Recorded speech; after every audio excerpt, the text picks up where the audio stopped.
It sounds, I don't want to trivialize your position as a representative of this company. It sounds like it's kind of easy though. It sounds like you're selling something that not only brings the industry into compliance, it's the right thing to do, but there's a financial incentive. If you get better performance and better gas mileage, it pays for itself in the process. So what's not to like here? Well, it's from our standpoint, when we go out and we demonstrate our products for people, yes, it's what's not to like. Mm-hmm. And we can go through, like I say, go through the details of the exact technology, but you're dealing with, this is not the thing that's on the forefront of every fleet manager out there going, gee, let me see how I can get clean emissions on my, on my truck.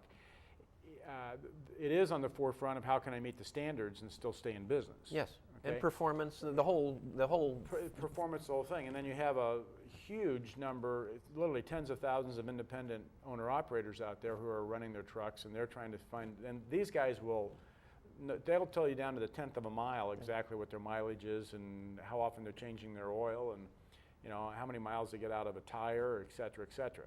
Okay, it's right down to tremendous detail on that. But anytime you put change in, there's a certain amount of suspicion that comes up with that change. And for us, the proof of the pudding basically is in the eating. And so what we've done is we've demonstrated this to well over 1,000 different independent owner operators. Each one of them has had the same result. They can't believe the difference in their, in their trucks. We have some very large industry, we'll say, and I'm not at liberty right now to release that, but major players in the industry that we're working with as we are starting to roll out to actually be implementing our systems in their dealership networks and providing the service to the fleets that they service from that standpoint. So, let me ask you a little bit about the technology itself. Sure. If you don't mind explaining, so this has to do with the completeness of the burn, and I presume there's a cycle in the process of a diesel explosion over which you want as much of that stuff burnt to and converted to ultimately to kinetic energy as possible. Exactly. Right now, most diesel engines operate about 30% efficient. And the way a diesel engine works as compared to a gasoline engine is that you have a piston in a cylinder, and it compresses the air, which compresses all the heat at the top of the cylinder. And then a little bit of fuel is squirted in through an injector, and because the heat's there, it ignites immediately, and it blows the piston down, and that's how we get the power stroke. Okay. Now, in a gasoline engine, you have a compression ratio of 7 to 1 typically. So it's not compressed that high. In a diesel engine, you have about 20 to 1. I see. So when this thing explodes, a lot of the explosion blows by the piston rings down into the oil pan and into the engine. And because of that, that engine is a very dirty engine. When you drop the oil pan on a diesel engine, it's not uncommon to have the entire area coated with soot and grime and just debris.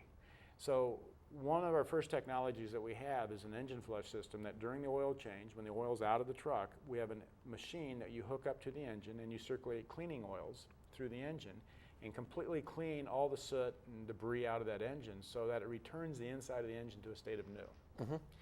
When you change the oil in a diesel engine, if you've ever seen this, if you change the oil in your car and you go out and pull the dipstick, you can usually see that the oil's clean. And as you run your car for 3 or 5 or 10,000 miles, the oil becomes dirty. On a diesel engine, you change the oil, you put clean oil in a diesel engine, and you fire the engine up and back it out of the stall and pull the dipstick on the engine, then it's coal black. That's amazing. Because the engine is so dirty that as soon as that clean oil circulates through, it becomes completely dirty again.